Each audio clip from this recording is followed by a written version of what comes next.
Salut l'équipe, salut la team, c'est le débrief d'Akamaru. D'habitude, je fais pas ça. D'habitude, je fais pas les débriefs le lendemain des matchs. Mais là, les gars, il fallait vraiment que je le fasse. En plus, regardez, je suis chez mon collègue. Là, je suis chez mon collègue Dany. Petit setup de malade. Il y a un micro, frérot. On dirait que je suis en train de faire un live. Il faut débriefer ce match, les gars, parce que ce qui s'est passé hier est historique. Ce qui s'est passé hier contre Manchester City est historique. Je vous remets un peu le contexte. Le Paris Saint-Germain a une campagne de Ligue des Champions très compliquée. On s'est pris des défaites contre l'Atlético, contre Arsenal, contre le Bayern. Match nul contre le PSV Eindhoven. Petite victoire étriquée contre Réron. Petite victoire plus logique contre Salzbourg. Il fallait absolument que Paris gagne contre Manchester City pour revenir dans le coin des barragistes. Et c'était un ogre qu'on affrontait. Les gens peuvent me dire ce qu'ils veulent. Oui, mais tu sais, ça fait 6, ça fait 9 matchs qu'ils perdent ou quoi que ce soit. Frérot, c'est Manchester City. C'est le Manchester City avec Erling Haaland. C'est le Manchester City avec Kevin De Bruyne. C'est Manchester City avec tous ces joueurs qui sont exceptionnels. Donc, il fallait faire le taf, les gars. Il fallait faire le taf. Et quel match de folie. Quel match de folie. Remontada. Remontada. C'est le Paris Saint-Germain, apparemment, d'après les infos, les rumeurs, qui a créé la remontada avec le fameux match, on se rappelle, contre le Barça. Mais c'est le Paris Saint-Germain aussi qui est devenu spécialiste des remontadas. On rappelle le match l'année dernière contre le Barça où c'était beau, mais celui-là contre Manchester City, les mecs, il est franchement à encadrer dans un cadre. Le 22 janvier doit rester une date importante parce qu'on est passé par toutes les émotions. On a eu un Paris Saint-Germain qui a dominé son adversaire. Au niveau de la possession, au niveau de tout, défensivement, offensivement, on a eu un PSG qui a tiré pas moins de 26 fois. Alors oui, on a cadré que 6 fois, mais on a tiré 26 fois. Un PSG qui a dominé son adversaire. Et logiquement, le Paris Saint-Germain ouvre le score. Et les gars, pour un genou, un petit genou de rien du tout, il y a hors-jeu. Le PSG ouvre le score, on se dit ça y est, on se dit Paris ouvre le score, on rentre à la mi-temps avec 1-0 pour Paris. Le scénario est parfait et il y a un millième de genou qui fait hors-jeu. Là, 0-0. Mais bon, on rentre avec le sentiment du devoir accompli sur la première mi-temps, mais 0-0. Ça veut dire qu'en deuxième mi-temps, il va falloir accélérer. Et en deuxième mi-temps, je ne sais pas ce qui se passe. Je ne sais pas ce qui se passe. Il y a une action un peu, pas un cafouillage, mais un peu bizarre. Nuno Mendes, il laisse passer, je ne sais pas qui, quoi que ce soit. Le ballon revient sur Grealish. Ce buveur, les gars, ce bourré, ce mec qui passe sa journée à boire, celui qui était encore en boîte alors qu'il y avait un match important contre le PSG. Et c'est Grealish, les gars, qui nous marque un but. Et là, on se dit, putain, le scénario catastrophe. On commence à perdre 1-0 contre Manchester City alors qu'on était censé ouvrir le score. On commence à dire, qu'est-ce qui va se passer? Et là, les gars, dans la même foulée, vraiment dans la même foulée, il y a un but qu'on donne à l'intermédiaire de João Neves. Bon, après, on va faire un peu les défus toupie. Un but qu'on donne à l'intermédiaire de João Neves. Et là, on prend le 2-0. Et là, on commence à se dire, c'est pas possible. C'est pas possible. On commence à penser à Arsenal. On commence à penser à l'Atlético. On se dit, mais attends, même le match où Paris domine, Paris va perdre 2-0 face à Manchester City. Ils sont contents. Et là, les gars, on est rentré dans un multiverse incroyable. Incroyable. On réduit la marque avec Dembélé. Dembélé qui n'a pas joué la première mi-temps, qui est rentré sur la deuxième période. On réduit la marque avec Dembélé sur une accélération de Bradley Barcola qui, décidément, les gars, il retrouve son niveau. Il retrouve son niveau. Depuis qu'on a signé Kvaratskhelia, il est en train de retrouver son niveau parce qu'il le sait très bien, Bradley, qui va signer. Bon, bref, on n'est pas parlé de Bradley. On réduit la marque. Et là, on se dit, bon, Paris réduit le score. Pourquoi pas imaginer une égalisation? Et là, sur une superbe frappe, il faut le dire, de Désiré Doué, qui va taper la barre, mais ensuite, qui va être repris par Barcola, on égalise. On égalise la team. L'ascenseur émotionnel, tu prends 2-0 contre City, tu commences à péter un câble, tu te dis on n'a pas droit au bonheur, et puis tu réduis la marque, et puis tu égalises. Là, tu te dis ça y est, les compteurs sont bien à 0, on revient à 0, et puis après, les gars, festival. João Neves, on va en parler de ce joueur-là. Il te marque le troisième but, et là, tu repasses devant City, et là, c'est la folie. Et ensuite, le quatrième but de Gonçalo Ramos, quand je vous dis que les Portugais du PSG, ils portent ce club, les Portugais, Nuno Mendes, Vitinha, João Neves, Gonçalo Ramos, ils portent ce putain de club, c'est incroyable, les gars. Et on attend, l'arbitre il est là, il bégaye, blablabla, je sais pas quoi, peut-être hors-jeu, oui, mais frérot, non, parce que si Guardiola, c'est lui qui touche le ballon, gros, c'est hors-jeu passif, donc ça veut dire que Gonçalo Ramos, il revient en jeu, et quand il accorde le but et qu'on gagne 4-2, les gars. Oh là là, c'était une folie, c'était un match d'enculé, franchement, Je suis fier d'être parisien. Je suis fier d'être parisien. Le maillot, je l'avais dit à mes potes, j'ai dit, les gars, si on gagne contre Manchester City, le maillot bleu, je l'achète. Il y en a qui disent, ouais, il est moche, je m'en bats les couilles. Moi, frérot, je vais l'acheter, t'as compris? Moi, j'ai acheté ce maillot-là parce que ce maillot-là, il est symbolique pour moi. Ce maillot-là, enfin, le maillot bleu, il est symbolique. Mais les gars, quel match de folie. Match de folie. Il faut parler, déjà. On a eu une composition. Déjà, on a eu une composition et tout. Je me suis dit, Luis Enrique, ça y est, il nous fait des louchonneries.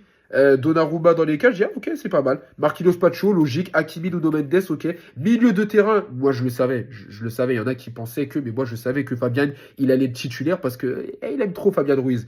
Donc Fabian Ruiz, João Neves, Vitinha, je dis, bon, c'est milieu de terrain. Et puis après, je vois l'attaque. Je vois Barcola, ok, ouais, Barcola, ok.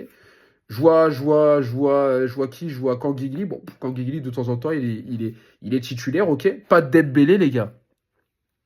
Pas de Dembélé, les frérots. Je vois, il n'y a pas Dembélé. Je vois, il y a Désiré Doué. Je commence à me dire, attends, qu'est-ce qu'il nous fait? Il met pas Dembélé et tout. Mais les gars, coaching exceptionnel. Luis Enrique, franchement, coaching exceptionnel. Et les gars, il faut le respecter parce que c'est un entraîneur, des fois, qui nous fait des compos. On comprend pas. C'est un entraîneur qui joue avec plein de joueurs. Tout le monde est titulaire, tout le monde n'est pas titulaire. On comprend pas. Des fois, mais force est de constater que ce mec-là, il a une mentalité européenne. Parce que battre City de Pep Guardiola, tu perds 2-0 contre City et faire le 4-2, faire une espèce de Barça-Benfica, les gars, c'est pas tous les clubs sont capables de le faire. C'est pas tous les clubs qui sont capables de le faire. Et il faut nous respecter. Parce que oui, je suis d'accord, le PSG a fait une campagne de Ligue des Champions dégueulasse. Mais il faut nous respecter parce que là, ce qu'on a fait ce soir, c'était incroyable. Ce qu'on a fait ce soir, c'était incroyable et il faut nous respecter. Je suis pas là en train de vous dire, les gars, on va décrocher la Ligue des Champions. Je suis pas là en train de vous dire, les gars, on va finir en finale. Mais moi, franchement, à un moment donné, je pensais que les barrages, ils nous étaient pas accordé. Et là, on va peut-être finir barragiste. Et tu finis barragiste. Les adversaires potentiels, j'entends parler de Lille, Feyenoord, avec tout le respect que j'ai pour eux. Je pense que le PSG est suffisamment au-dessus de Lille et Feyenoord. Ça peut sentir bon. Si on arrive à être barragiste et si on arrive à grappiller des places, ça peut sentir bon. Donc voilà, la team, on passe au débrief P2P. Et dans le débrief P2P, il faut parler des joueurs parce qu'il y a beaucoup de choses à dire. Donnarumma pour une fois, pour l'une des rares fois, frérot, je t'aime. Donnarumma, franchement, même si il a pris des buts, je lui en veux pas, frérot. Parce que le but d'Erling Haaland, en renard des surfaces, il peut pas grand-chose. Et le premier but, je sais pas si vous voyez, les gars, mais il contre le ballon du pied, ça revient sur son coude, ça part dans les buts, mais il y a un de ses doigts qui le repousse. Il te fait déjà une espèce de triple arrêt bizarre. Après, il reprend sur Grealish. Et franchement, on aurait perdu des 0. On aurait pu dire, Donnarumma, t'as pas fait le taf face à Ederson. Mais Donnarumma, les actions qu'il y a eu sur les certaines frappes, je ne sais même pas de qui City a marqué parce qu'ils ont fait que 9 frappes, les gars, 9 frappes seulement. Mais il a été là. Il a été là et bonhomme. Il a été là et bonhomme. En parlant de bonhomme, charnière centrale, pareil. Marquinhos, tu revenais de blessure. Tu as été exceptionnel, frérot. Tu as fait un match de titan. Pacho, toujours pareil. Pacho, il l'avait dit au début, j'ai pas peur d'Erling Haaland. Je respecte Erling Haaland, j'ai pas peur d'Erling Haaland. Il nous a montré qu'il avait pas peur d'Erling Haaland, les gars. Pacho, c'était un CRS comme Chris à l'ancienne, pour mes amis lyonnais qui regardent mes débriefs. Comme Chris à l'ancienne, c'était un policier. Il a muselé Haaland. On l'a pas vu Haaland. À chaque fois qu'il était là, il jouait du coude, il jouait du physique. Il a montré à Haaland qu'il est là. Et franchement, les gars, je suis fan de ce défenseur. Il joue... c'est un Équatorien, si je dis pas de bêtises. Ouais, c'est un Équatorien ou Vénézuélien. Bref, je sais pas. Mais c'est un Sud-Américain. Et moi, quand Pacho il arrive à Paris, je me suis dit, mais les gars, c'est qui ce Pacho? Je dis, mais attends, tu vas chercher un défenseur de Francfort, William Pacho. J'étais comme tout le monde, j'ai dit, mais qu'est-ce que c'est que ce joueur? Qu'est-ce qu'il faut à Paris? Mais il me fait fermer la gueule. Il me fait me mettre 2 gifs parce qu'aujourd'hui, il est exceptionnel. C'est un très grand défenseur. Et franchement, par rapport à Skriniar qui est arrivé avec un CV et tout, mais on s'est rendu compte qu'il était nul à chier à Paris parce qu'il est lent, Pacho, j'ai rien à dire, je suis fan. En parlant des défenseurs, latéraux, toujours pareil. Achraf Hakimi, il aurait pu marquer un but et il aurait pu être encore une fois ce joueur en forme du PSG, mais il a fait encore un grand match, Achraf. Défensivement, offensivement, il a encore fait un grand match, il a encore fait des choses exceptionnelles. Et Nuno Mendes, capable du meilleur comme du pire. Le pire, c'est parce que c'est toi qui laisse partir je sais plus qui et est responsable sur le premier but, mais Nuno Mendes, putain. Nuno Mendes, quand t'es là, quand tu fais tes percées, quand tu fais tes accélérations, quand tu fais tes centres, frérot, je t'aime. Je veux faire floquer mon maillot. De toute façon, le maillot du PSG que j'achète, les gars, il sera floqué avec un joueur portugais. Parce que je suis peut-être français, il y a peut-être des origines espagnoles qui tu connais, mais les gars, franchement, les Portugais de ce club, moi, c'était Nuno Mendes. Je suis en train de me demander si je vais pas faire floquer João Neves, mais Nuno Mendes, moi, je suis fan de ce joueur. Et franchement, chaque fois que je le vois jouer avec le PSG, je me dis, mais on a une pépite, il faut pas le laisser partir. Exceptionnel. On parle du milieu de terrain, Fabien Ruiz. Frérot, t'as servi à rien, je parle même pas de toi. T'as pas été dégueulasse. T'as pas été dégueulasse. Il n'y a aucun joueur qui a été dégueulasse sur ce match-là. Mais t'as pas servi à. Mais Vichigol. Match encore exceptionnel. Vichigol, il a dans le pied, son pied gauche et tout. Enfin, il est exceptionnel. Et João Neves. Oh là là là là là là. Mais je suis tellement content. João Neves, les gars, c'est ça pour moi, c'est un Verratti plus décisif. C'est un Verratti qui est plus buteur. Et c'est un Verratti qui est probablement plus passeur. Il est exceptionnel. 19 ans, le gamin? 19 ans? Wesh. Les gars, c'est quoi? C'est du Figo? C'est du Rui Costa? C'est quoi? C'est du João Moutinho? Les gars, João Neves, mais non, la pépite on l'a acheté à Benfica pour 60 millions, mais il vaut beaucoup plus. Mais le match de Titan qu'il nous fait hier, mais ce match de fou qu'il nous fait. Il a récupéré un nombre incalculable de ballons. Il a réussi la plupart de ses duels. À un moment donné, il te fait des petits gestes techniques pour sortir ses sorties de balles propres et tout. Et c'est lui qui te met la tête. Mais ce mec-là, il a la grinta. Mais ce gars-là, il a la grinta. On a été chercher les dernières Ugarte. On était tous fans d'Ugarte. On va pas se mentir. On était tous fans d'Ugarte. On disait, ouais, Ugarte, c'est un Uruguayen. C'est comme Valverde. Au final, il est parti. On n'a pas compris pourquoi. Parce qu'on trouvait qu'il était bon. Mais à côté de João Neves, mais il n'y a pas photo, les gars. Mais João Neves, mais il est exceptionnel. Déjà, en plus d'être l'un des meilleurs passeurs de Ligue 1, le gars, il te marque des buts. Et il te marque des buts importants. Et dans des matchs importants face à des grands clubs, il est là, il est présent. Ce mec-là, il est toujours présent et c'est exceptionnel. C'est exceptionnel ce qui se passe. Franchement, João Neves, je t'aime, je t'aime, je t'aime. Et on va parler de l'attaque. Kangili, t'as rien fait sur la première mi-temps. T'as pas été un flop, mais t'as rien fait. Du coup, t'es sorti logiquement doué.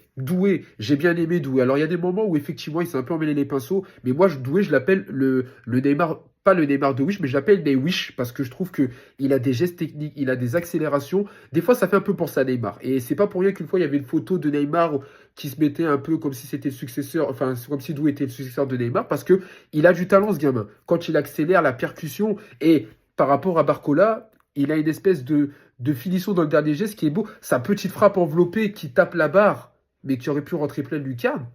C'est un bijou. Et Bradley, Barcola, les gars. Je l'avais dit, Barcola, ça faisait un moment, on ne le voyait plus, il commençait à être fatigué. On a acheté Kwisha Kvaratskhelia. Comme par hasard, il s'est réveillé. Et enfin, t'es décisif en Ligue des Champions, frérot. Passe décisive et but. C'est toi qui fais la passe décisive qui nous permet de réduire, alors qu'on était mené 2-0. C'est toi qui mets le but qui nous permet d'égaliser. Et Bradley, ce soir, on n'a pas envie de t'appeler Bambi. On n'a pas envie de t'appeler Bambi aujourd'hui parce que tu as fait un match de titan. Et franchement, il faut le dire, les gars, c'était vraiment un superbe match. C'était vraiment un superbe match. Et puis, il y a eu des rentrées.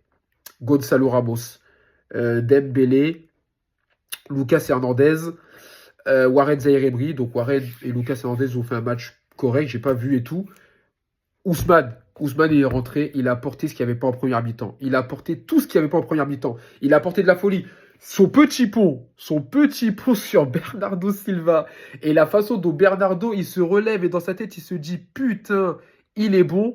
Celui-là, les gars, c'est pépite. Celui-là, il mérite d'être revu et vu et revu dans tous les YouTube du monde entier parce que ce petit pont pépite et il était en pleine forme. Et on le dit, Dembélé, les gars, c'est le leader d'attaque du PSG. C'est le leader d'attaque du PSG parce que il commence à devenir dangereux. Il commence à être moins bordélique, moins maladroit. Il commence à, même des fois, quand il met des grosses frappes, il commence à toucher la barre. Et attention, ça risque de faire très très mal. Mais franchement, Ousmane Dembélé, t'as fait un match exceptionnel. Et Gonzalo Ramos, la team.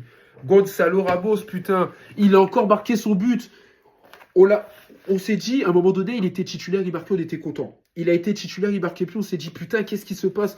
On rappelle contre Espali, il a eu du mal à jouer, ceci, cela, contre Lens, c'était compliqué. Mais les gars, putain, Ligue des Champions, il était là contre Salzbourg et il marque son but. Et c'est ça que j'ai dit à un pote à moi avec qui je discute beaucoup de football. Oui, Gonzalo Ramos, on le voit pas beaucoup sur le terrain. Oui, c'est pas un Edinson Cavani qui touche le ballon. Mais frère, il est là pour marquer son but. Erling Haaland, on l'a pas vu avec City. Mais quand il a dû marquer son but, il a marqué son but. Et il a fanfaronné, il a dit, ouais, c'est moi Erling Haaland. J'ai signé jusqu'en 2034 à Manchester City, applaudissez-moi. Mais les gars, Gonzalo Ramos, quand il a dû marquer son but, il a marqué son but.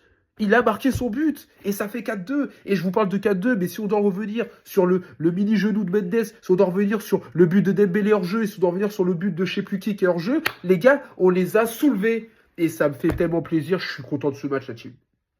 La team, je suis content de ce match. Et quand tu te dis que cette équipe qui est en train d'évoluer et de progresser a acheté un joueur comme Kwisha Kvaratskhelia qui a aussi un grand potentiel, je vous dis les gars, on va aller loin. On va aller loin cette saison. Je vous dis pas on va aller loin en Ligue des Champions, mais Ligue 1, Ligue des Champions, on peut faire quelque chose de pas mal. On peut vraiment faire quelque chose de pas mal parce que quand Kvaratskhelia, il va commencer aussi à se mettre dans le collectif et qu'il va commencer à progresser comme tous les autres viennent d'arriver, ça va être une boucherie. Et franchement, Luis Enrique, je m'incline. Franchement, je m'incline, frérot.